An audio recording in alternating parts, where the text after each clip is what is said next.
A'udzu billahi minasyaitonir rajim. Bismillahirrahmanirrahim.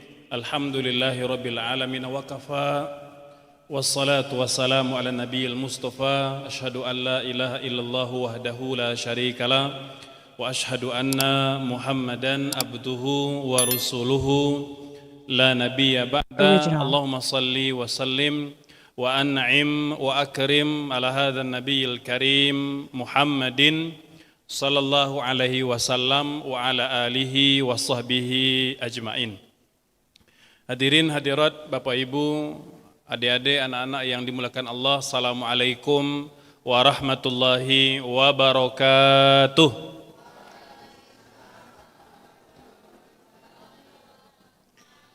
Alhamdulillah wa syukurulillah wa la hawla wa la quwwata illa billahil aliyyil azim.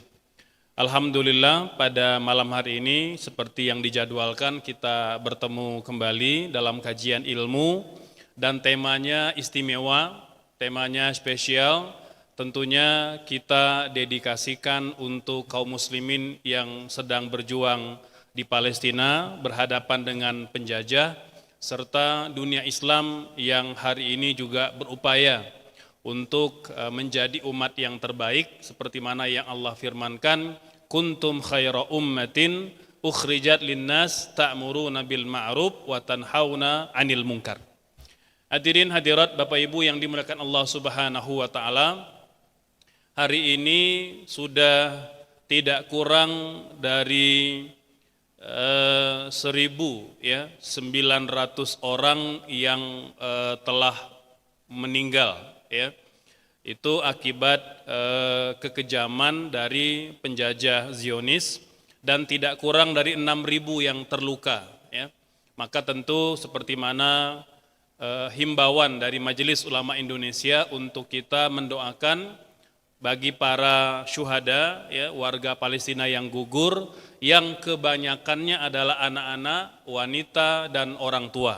Jadi warga sivil, ya, yang dibunuh oleh penjajah Zionis, dan kita dianjurkan untuk melakukan kunut nazilah di sepanjang sholat, baik kita sendiri ataupun berjamaah di masjid ataupun di rumah, ya. Dan tak lupa kita senantiasa menyuarakan keberpihakan kita terhadap rakyat Palestina dan mencoba membantu dengan sedaya upaya, baik material maupun moral, ya, dukungan finansial atau dukungan keberpihakan kita, karena itu penting agar rakyat Palestina tidak merasa berjuang sendiri, ya. Dulu saya pernah mendampingi Mufti Palestina, Mufti Agung Palestina, Profesor Dr. Ikrimah Said Sabri, hafizahullah, semoga Allah menjaga beliau. Beliau guru saya, orang Al-Quds atau orang Palestina. Beliau mengatakan dalam kondisi yang sulit, ya, kata beliau, tak banyak negara yang berpihak kepada Palestina. Alhamdulillah, dari sekian banyak negara-negara dunia ada 4 negara, kata beliau, yang selalu istiqomah membela Palestina. Mungkin ada juga negara-negara yang lain membantu secara senyap, ya, tapi tidak dipublikasi. Tapi beliau ingin mengatakan ada 4 negara yang selalu setia membantu Palestina. Beliau menyebut yang pertama adalah negara Indonesia. Allahu Akbar. Yang kedua adalah negara Turki, kata beliau. Yang ketiga negara Qatar, dan yang keempat negara Malaysia.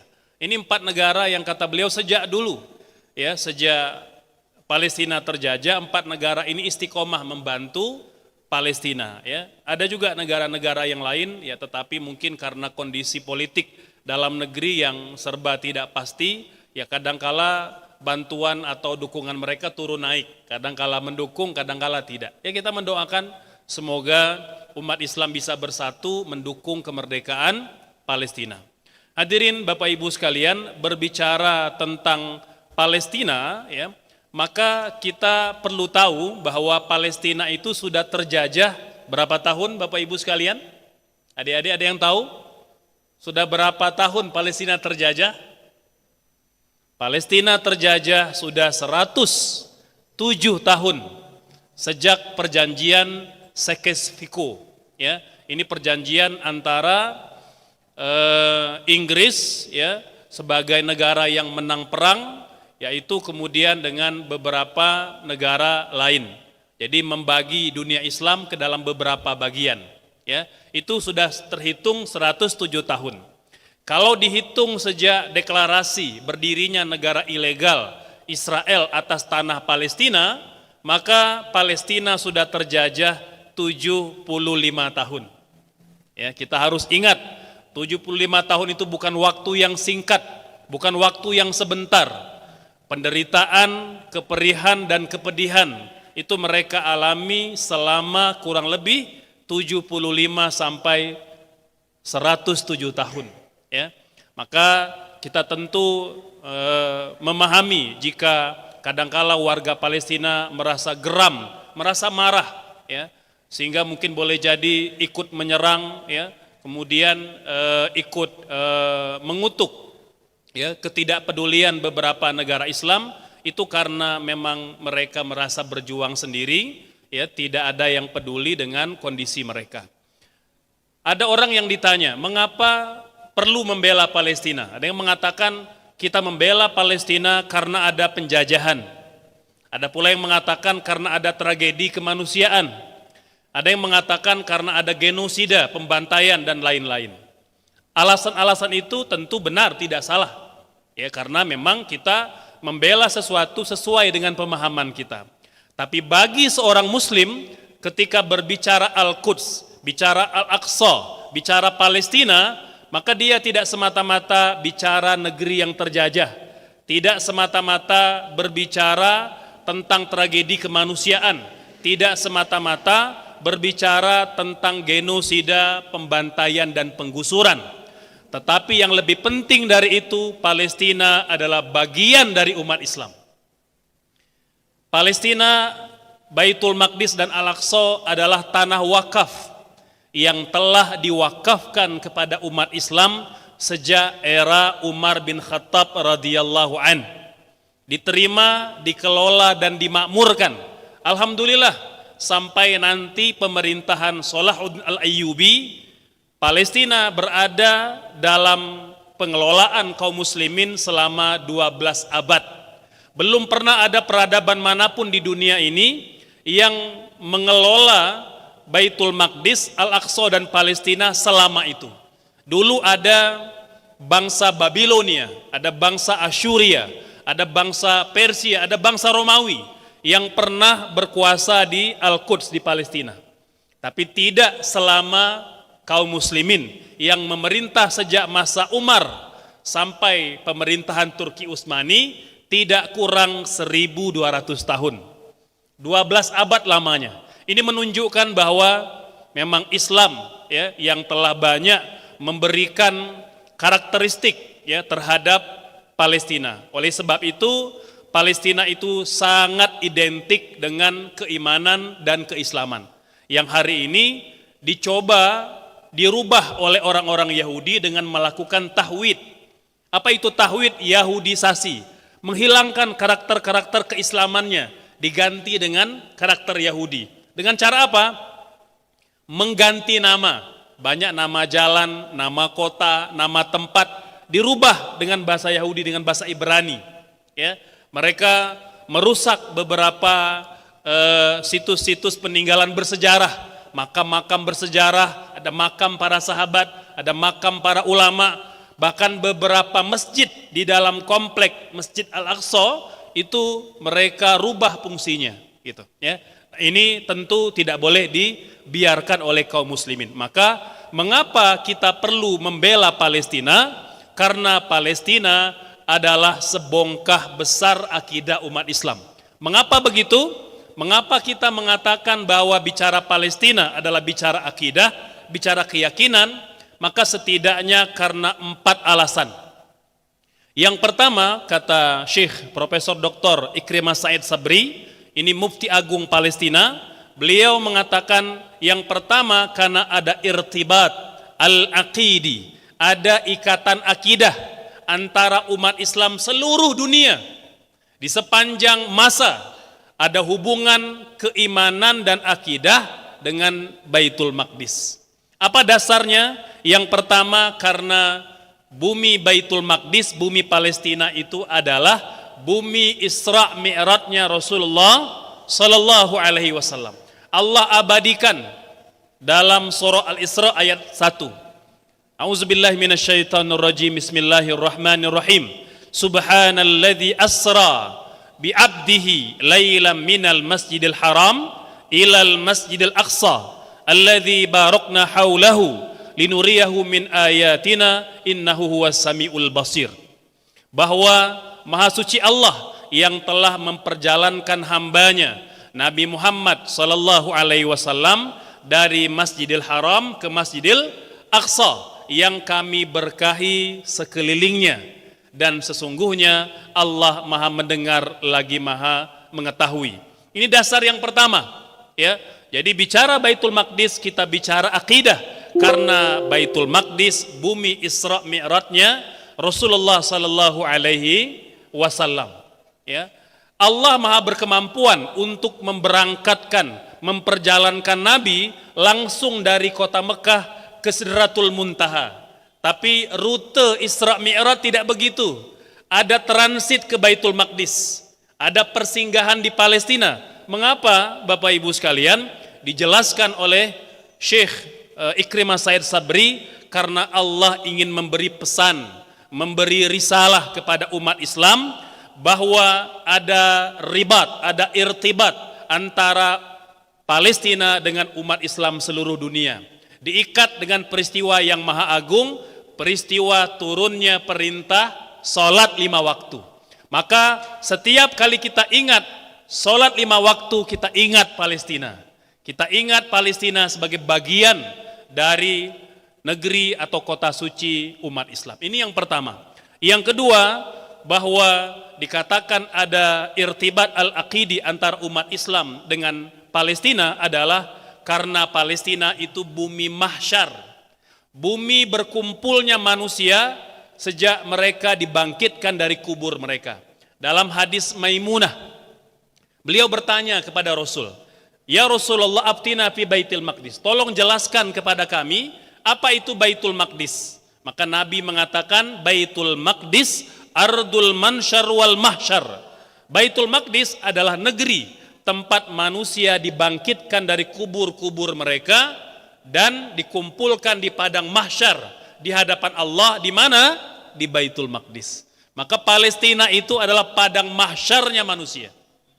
Ini menjadi dasar ada irtibat al-aqidi antara kita dengan Palestina. Yang ketiga, bahwa bumi Palestina adalah bumi sangkakala, bumi tempat di mana malaikat Israfil kelak akan meniupkan trompetnya. Dalam Quran surah Qaf ayat 41, ayat 42, Allah berfirman, ya, wastami' yauma yunadil munadi mim makanin qarib. Dengarkanlah, kata Allah, pada hari di mana malaikat Israfil akan meniupkan trompet dari tempat yang dekat, mim makanin qarib, yauma yasma'una sayhata bil haq, dzalika yaumul khuruj.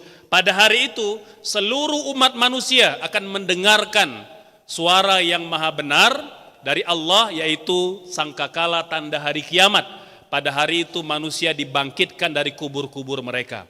Makanin qarib, sepakat para ulama, tempat yang dekat. Yang dimaksudkan oleh Allah dalam ayat ini adalah Baitul Maqdis. Maka bumi Baitul Maqdis, bumi sangkakala Bapak Ibu. Turun malaikat Israfil meniupkan trompet itu di mana? Di Baitul Maqdis.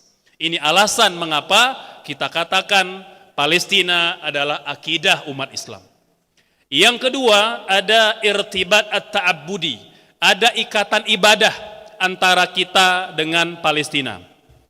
Yang pertama, dalam irtibat at-ta'abbudi, ikatan ibadah ini, bahwa Palestina kiblat pertama umat Islam. Baitul Maqdis, Al-Aqsa, kiblat pertama umat Islam. Meski hari ini kita kiblatnya sudah menghadap ke Baitullahil Haram, ke Ka'bah, tapi dulu kita kiblatnya menghadap ke Baitul Maqdis. Nabi sholat tidak kurang 2 tahun sholatnya menghadap ke Baitul Maqdis, ke Al-Aqsa. Lantas dengan perintah Allah ditukarlah kiblatnya. Di Madinah pada hari ini masih ada masjid kiblatain, masjid dua kiblat. Karena di masjid itu saksi sejarah, Nabi dan para sahabat sedang sholat asar ketika turun perintahnya perubahan arah kiblat. Maka para sahabat sedang sholat, ketika turun perintah wahyu, kata para sahabat, telah turun wahyu bahwa kiblat kita bertukar dari Al-Aqsa ke Baitullahil Haram di Ka'bah, ya. Maka tukarlah posisi kiblat yang tadi menghadap ke Baitullahil Haram, Ka'bah di kota Mekah itu pindah menghadap dari Al-Aqsa pindah ke Baitullahil Haram. Ini menunjukkan bahwa ada irtibat at-ta'abbudi antara umat Islam dengan kota Palestina. Yang kedua, bahwa salat, ya, di Masjid Al-Aqsa itu salah satu salat yang sangat dianjurkan oleh Rasulullah sallallahu alaihi wasallam. Nabi mengatakan salat di Masjidil Haram pahalanya 100.000 kali lipat dibandingkan salat di tempat-tempat biasa. Salat di Masjid Nabawi 1000 kali lipat. Salat di Masjid Al-Aqsa 250 sampai 500 kali lipat. Artinya Nabi dengan wahyu dari Allah mengikat antara Palestina dengan umat Islam dalam syariat sunnahnya sholat di Baitul Maqdis. Ini menunjukkan ada ikatan ibadah itu. Dan yang ketiga, Bapak Ibu sekalian, bahwa Baitul Maqdis adalah bumi syaddur rihal, bumi tempat kita umat Islam dianjurkan untuk berangkat ke sana. Nabi bersabda, la tasyuddur rihal illa ila salasatil masajid. Jangan kalian menyengaja, jangan bersungguh-sungguh, jangan mempersiapkan bekal untuk berangkat ke tempat-tempat di dunia ini, melainkan ketiga tempat. Kita boleh bersungguh-sungguh merencanakan, mengagendakan berangkat ke tiga tempat ini. Yang pertama ke Masjidil Haram, kota Mekah. Yang kedua Masjid Nabawi di Madinah.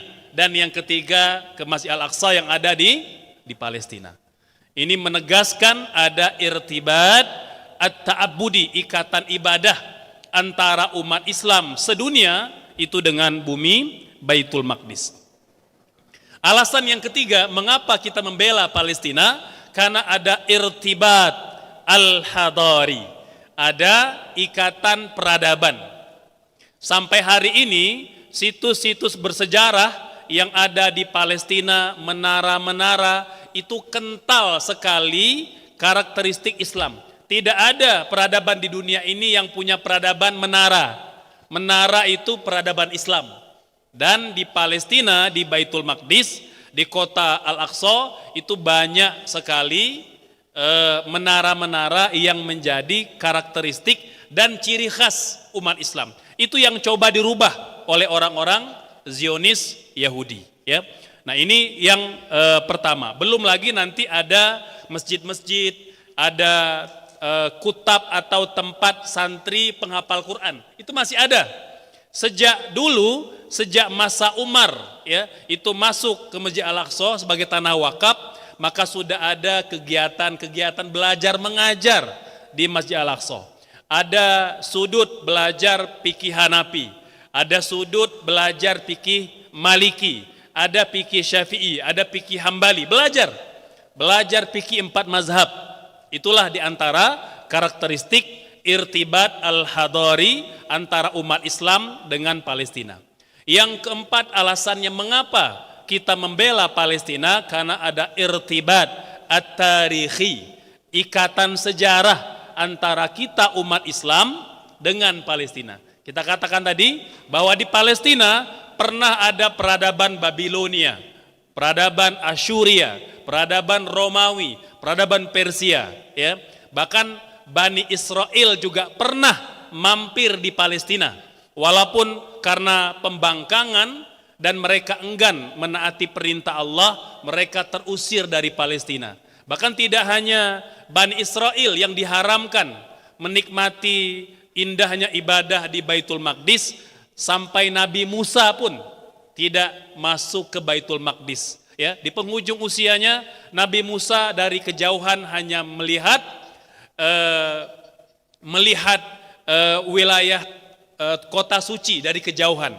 Jadi beliau tidak masuk karena Bani Israel itu dilaknat dan diharamkan oleh Allah karena enggan masuk ke Baitul Maqdis ketika itu. Karena memang Baitul Maqdis ketika Nabi Musa selamat dari Fir'aun menyeberang Laut Merah, waktu itu Al-Aqsa sedang dikuasai oleh penguasa-penguasa zalim, ya, rezim-rezim yang diktator. Maka orang-orang Bani Israel itu punya karakter penakut dan pengecut. Ketika Allah perintahkan masuk, mereka tidak mau. Bahkan dengan pongahnya mereka mengatakan kepada Musa, izhab anta faqatila, wahai Musa, pergilah engkau bersama Tuhanmu, perangi mereka dulu. Innaha huna qaidun, kami duduk nunggu di sini. Kalau kamu sudah menang berperang dengan Tuhanmu, baru kami masuk. Ini pembangkangan orang-orang Bani Israel. Maka mereka diharamkan oleh Allah masuk ke Baitul Maqdis. Gitu, ya. Maka hadirin yang dimiliki Allah Subhanahu wa taala, pernah ya dihitung setidaknya ada 89 sampai 90 tahun Bani Israel, ya, atau lebih tepatnya dari kaum Salibis, ya, karena tentara salib itu pernah masuk menguasai Baitul Maqdis itu 2 kali pada masa pemerintahan Salahuddin Al-Ayyubi. Itu sempat mereka 2 kali menempati kota Al-Quds, ya, kurang lebih 90 tahun. Namun setelah itu mereka terusir oleh Salahuddin dan sampailah pada masa pemerintahan Turki Utsmani. Ketika pemerintahan Turki Utsmani itu diruntuhkan oleh sekularisme dan oleh Barat ketika itu, maka mulailah episode penjajahan yang dirasakan oleh warga Palestina. Ini 4 alasan mengapa kita membela Palestina, mengapa kita wajib membela Palestina. Yang pertama karena ada irtibat al-aqidi, ikatan akidah. Yang kedua karena ada irtibat at-ta'abbudi, ikatan ibadah. Dan yang ketiga ada irtibat al-hadari, ikatan peradaban. Dan yang keempat ada irtibat at-tarikhi, ikatan sejarah. Maka dalam kondisi apapun kita wajib membersamai bangsa Palestina. Dan kita tidak boleh diam. Bapak Ibu, kita tidak boleh diam ketika Palestina terjajah. Kita tidak boleh diam ketika Palestina dibantai oleh penjajah Zionis. Ingat Bapak Ibu sekalian, dulu Islam ada di Andalusia. Ini negara Islam yang indah di jantung kota Eropa. Ketika dia dijajah, maka umat Islam awalnya bersuara, ya. Dokter, para ustadz, para ulama, para dosen, ya, itu setiap kali mereka berkhutbah, setiap kali mereka berceramah, setiap kali dosen mengajar di kelas, mereka setiap kali menyebut nama Andalus, mereka menambahkan kata a'adahallahu lil muslimin. Semoga Allah mengembalikan Andalusia ke pangkuan umat Islam. Andalusia itu Spanyol hari ini. Spanyol itu kota indah di jantung kota Eropa, Bapak Ibu. Itu negeri umat Islam dulunya, ya. Tapi hari berganti hari, bulan berganti bulan, berganti tahun, umat Islam sudah tidak berisik lagi. Mereka diam, pasrah dengan keadaan. Sampailah Andalusia dijajah dan direbut, dan tak satu pun orang Islam yang tinggal ketika itu di Andalusia melainkan dibantai. Mereka diberikan 2 pilihan, tetap berada di Andalusia, murtad dan pindah agama, atau kalian minggat dari Andalusia. Bapak Ibu, maka beramai-ramailah umat Islam meninggalkan Andalusia. Disebabkan karena umat Islam yang tidak istiqomah untuk bersuara, untuk berisik menyuarakan Andalusia. Maka kata Dr. Rohib Sirjani, kata beliau, jangan sampai hari ini kita juga tidak berisik ketika Palestina terjajah. Mengapa? Hatta la takuna Andalusiyatan ukhra. Jangan sampai Palestina menjadi Andalusia kedua. Makanya kita perlu berisik, perlu bersuara Bapak Ibu sekalian. Alhamdulillah Majelis Ulama Indonesia sudah menyuarakan agar umat Islam empati, peduli terhadap Palestina, baik moral maupun spiritual.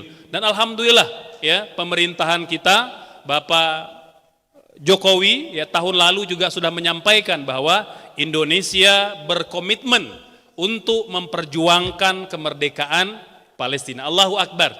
Maka dengan segenap kemampuan Bapak Ibu, kita tentu berharap punya kemampuan untuk berbuat lebih kepada bangsa Palestina. Diberi Allah kemampuan ilmu, gunakan ilmu kita.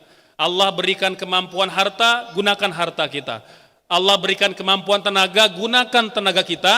Karena kelak tenaga, harta, ilmu, pikiran akan menjadi hujah kita di hadapan Allah kalau ditanya apakah kita sudah membela kota suci Palestina, tempat Isra Mi'raj Nabi yang mulia Muhammad sallallahu alaihi wasallam.